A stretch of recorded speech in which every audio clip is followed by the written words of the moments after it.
तो करण में क्या होता है कि तिथियार्ध करणम स्मृतम, अर्थात तिथि के आधे भाग को हम लोग करण कहते हैं। जैसे एक मास में 30 तिथियां होती है, 15 शुक्ल पक्ष की, 15 कृष्ण पक्ष की।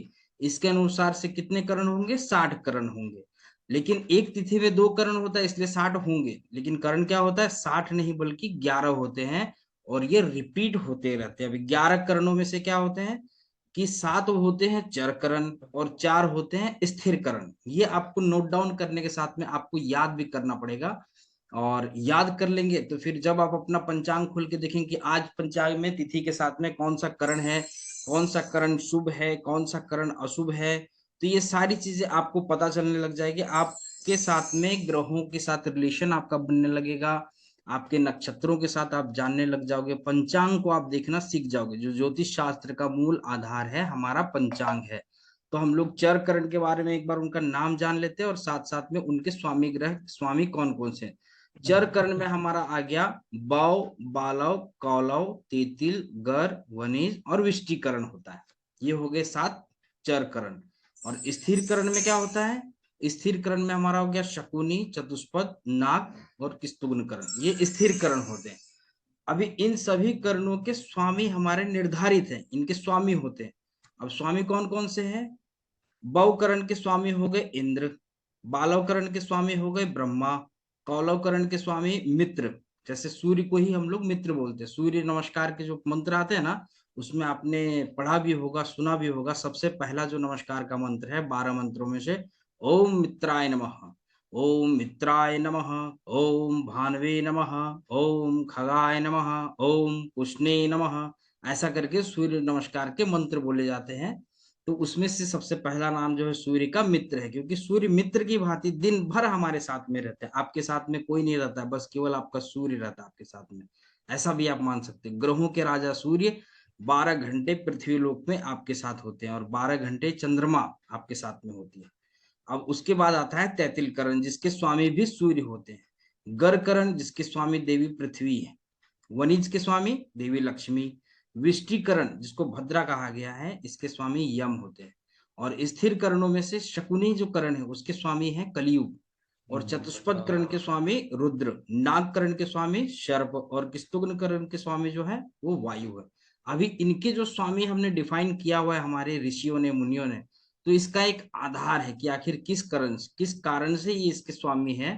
तो ये आधार हम लोग एडवांस में डिस्कस करेंगे। बस अभी आप इतना समझ ले कि इन स्वामियों का जैसा स्वभाव है उसी वही स्वभाव इस बाकी जो हमने करण की संज्ञाएं बात की, तो उस करण में जन्म लेने वाले व्यक्ति के साथ उनका एक संबंध स्थापित हो जाता है। ठीक है। अब हम लोग आगे बढ़ते हैं। आगे बढ़ने में आपको मैं एक चीज बता दूं कि एक तिथि के हमने डिस्कस किया था कि 2 करण होते हैं। तो पहला जो तिथि के आधे भाग को हम लोग बोलेंगे पूर्वार्ध, और तिथि के दूसरे आधे भाग को हम लोग क्या बोलेंगे? उत्तरार्ध।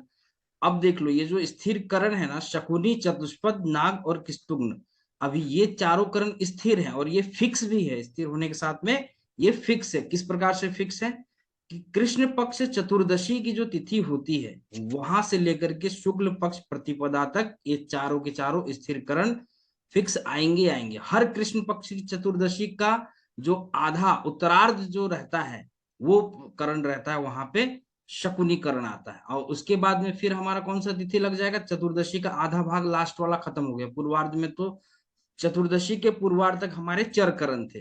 अब जैसे ही चतुर्दशी तिथि का उत्तरार्ध यानी कि आधा भाग, 12 घंटे के बाद वाला भाग, आप ऐसा समझ लो 12 घंटे के भाग बाद वाला जो भाग उत्तरार्ध शुरू हुआ, पहला करण आ गया हमारा शकुनी। और उसके बाद अगली तिथि लग जाती है 12 घंटे के बाद में, और वो तिथि होती है अमावस्या, जिसका आधा दिन यानी पूर्वार्ध हो गया चतुष्पद करण। ये सीक्वेंस वाइज चलते हैं, सभी करण जो है सीक्वेंस वाइज है। बौ, बालव, कौलव, तैतिल, वनीज, ये सब एक साथ सीक्वेंस में चलेंगे। सीक्वेंस में कहीं कोई डिस्टरबेंस नहीं होता है, ये निर्धारित है ये। और उसके बाद का आधा दिन जो है अमावस्या का उत्तरार्ध, फिर से आ गया उसके सीक्वेंस का अगला नागकरण। उसके बाद में फिर पुनः हमारा क्या लग जाएगा? शुक्ल पक्ष की प्रतिपदा।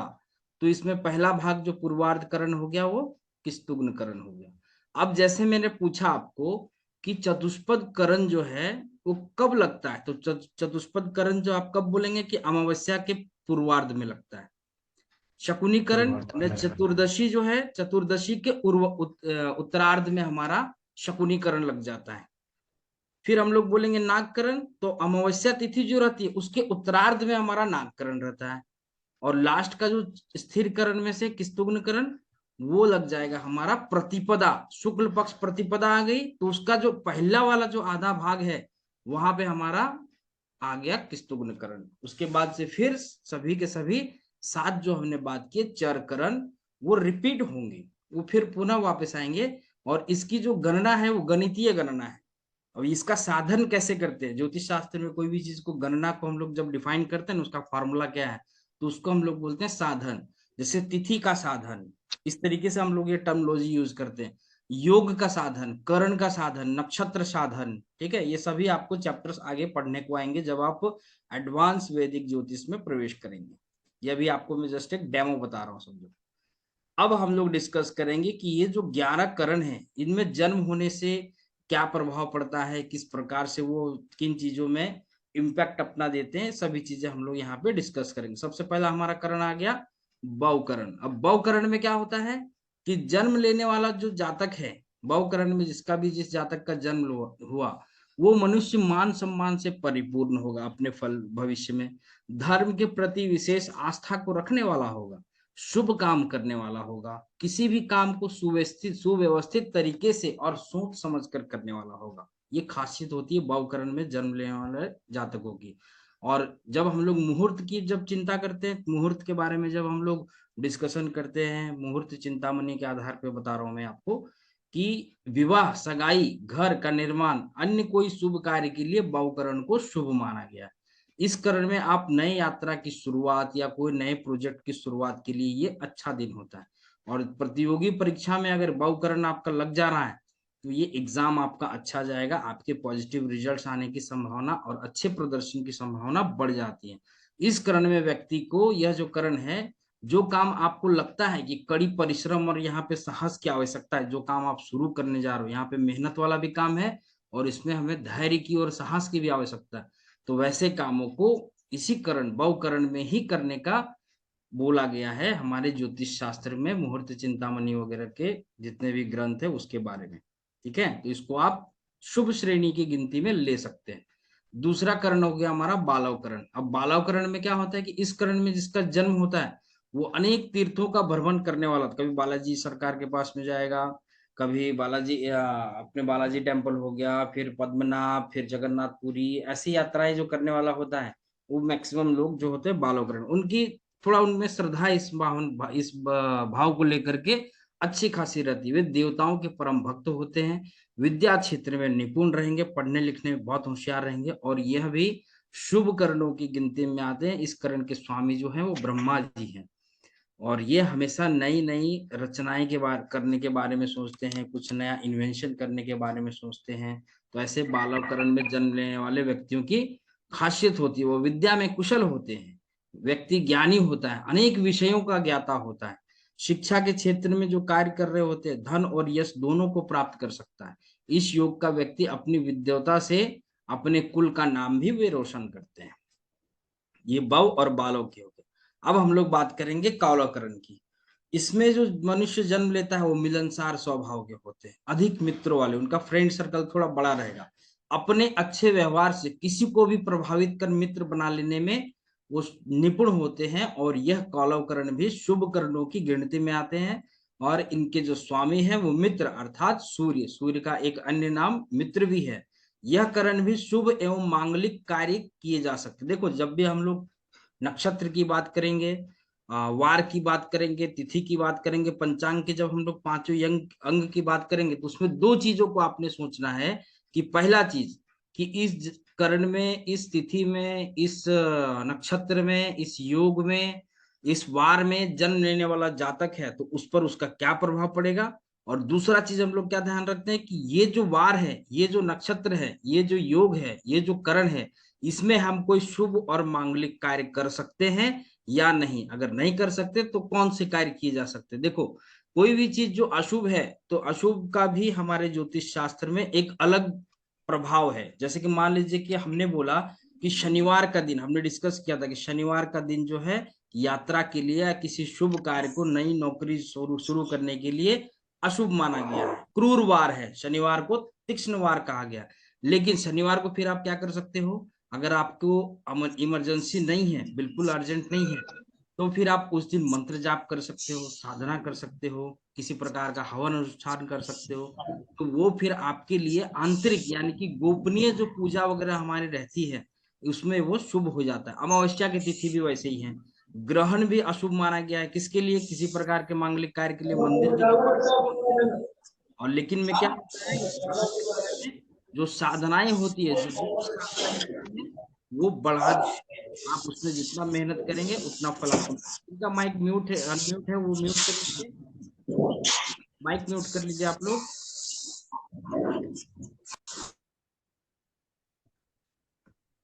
माइक म्यूट रखिएगा, लास्ट के 10 मिनट में आपको क्वेश्चंस करने हैं।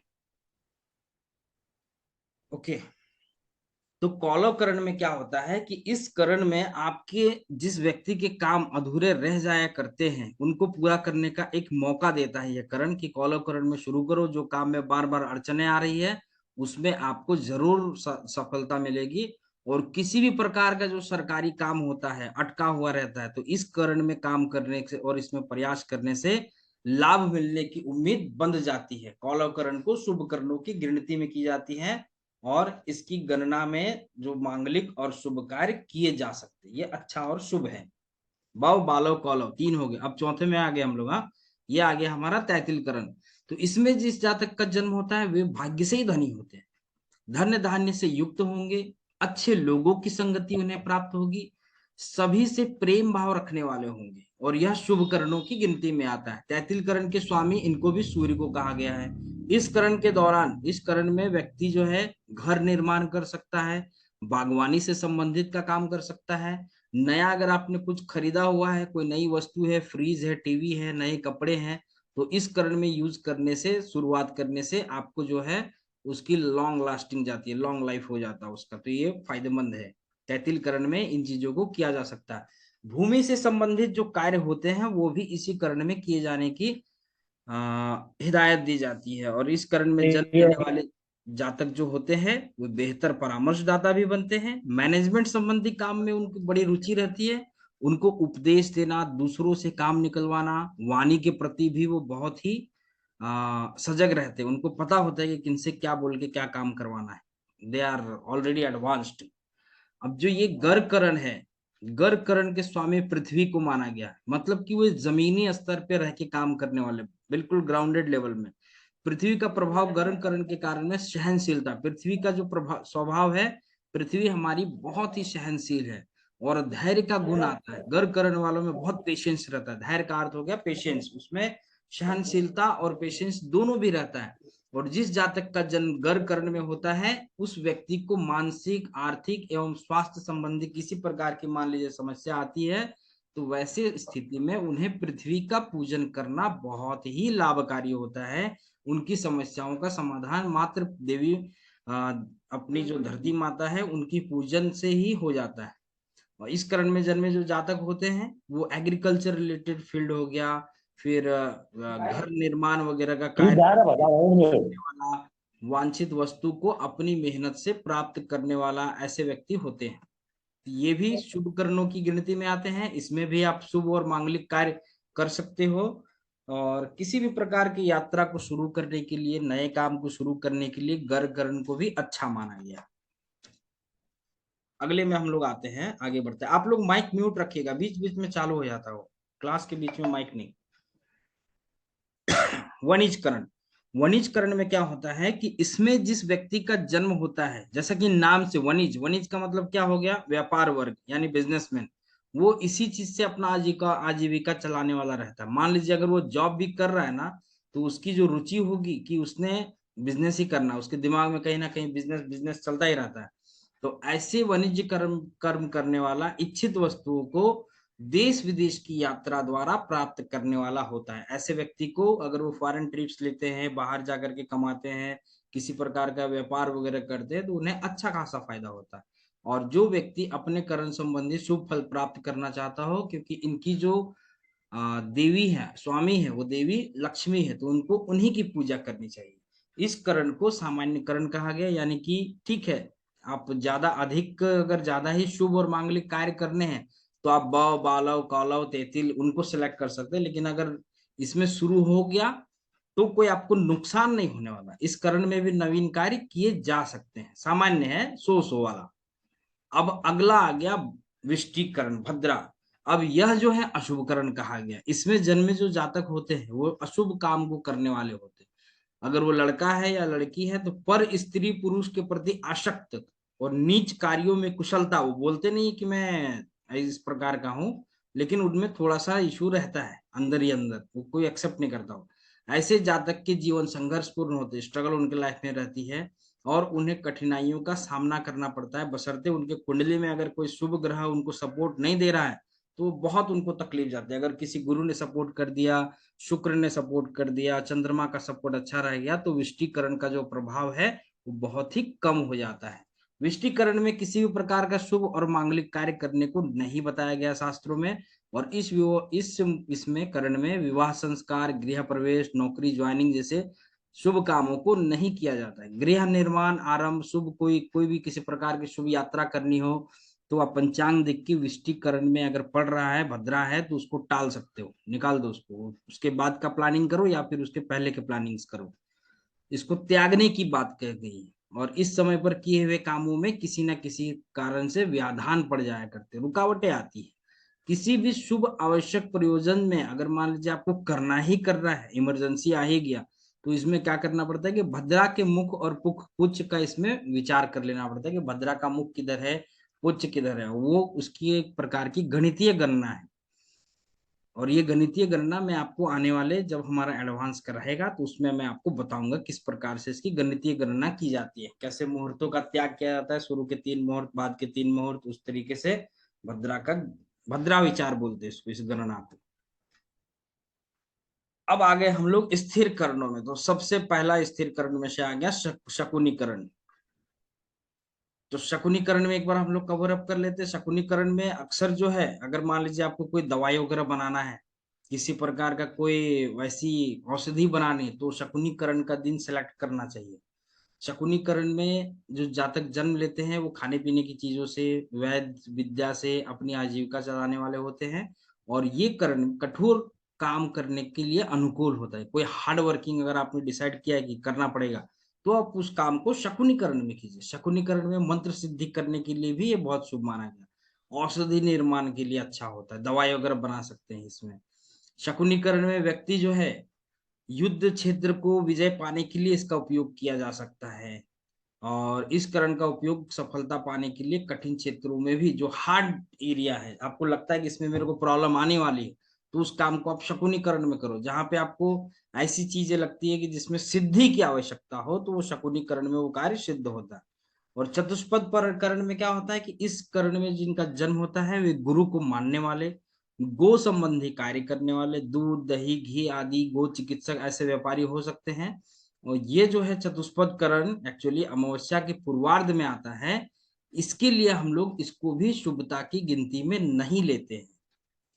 यानी चतुष्पद करण भले ही बाकी चीजों में ठीक है, लेकिन मुहूर्त कार्य में, शुभ और मांगलिक कार्य में चतुष्पद करण को भी हम लोग त्याग के ही चलते हैं।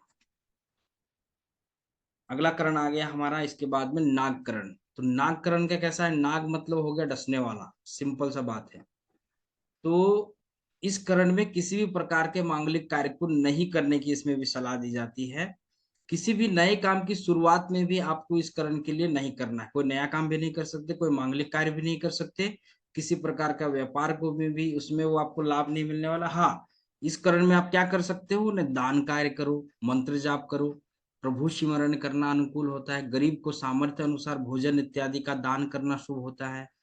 और किसी को प्रताड़ित करना, मारना, विष देना, ऐसे कार्य के लिए अनुकूल करण है। ये उल्टे एड़े चाले वाले मतलब इसमें काम कर सकते हो। अगर कोई ऐसा चीज बहुत लोग करते हो ऐसा, तो उसमें 100% असर होता है। कई बार क्या होता है ना कि शत्रु को कोई विष दे रहा है, पहले राजा महाराजा लोग करते थे ऐसा कि शत्रु के यहाँ गुप्तचर भेज के ऐसे नागकरण में विष देने का, और विष जाकर के तो फिर 100% लगता ही लगता था, उसका कोई तोड़ नहीं रहता था। ये करण का यानी कि मुहूर्त का भी उसमें अशुभ मुहूर्त का सिलेक्शन करके उस कार्य को दूसरे तरीके से सिद्ध किया जाता था। मारणम, मोहनम, स्तंभ, स्तंभनो, उच्चाटनादिकम, ये जो षष्ठ क्रम की जो क्रियाएं होती है वो भी नागकरण उसके लिए सिलेक्ट किया जाता है। इस करण में जन्म लेने वाला अपने जीवन में संघर्ष उनको अधिक करना पड़ता है, मेहनत के बावजूद भी उनको बहुत हद तक जो एक्सपेक्टेशन रहता है वो सफलता उनको नहीं मिल पाती है। उनके पास में एक भय सा लगा रहता है अपनों से बिछड़ने का। और कई बार ऐसा क्या होता है, मान लीजिए अशुभ ग्रह अगर बैठ गए हैं उसमें कुंडली में, लगन में या चंद्रमा के साथ में, तो झूठ बोलने में वो निपुण हो जाएंगे, गलत कार्य की ओर में जल्दी आकर्षित होंगे और कर्ज जरूर लेने को आ जाते हैं। फिर कर्ज की स्थिति जीवन में जरूर आ जाती है, उनको कर्ज लेना पड़ जाता है। तो ये भी थोड़ा दिक्कत वाला ही कारण है।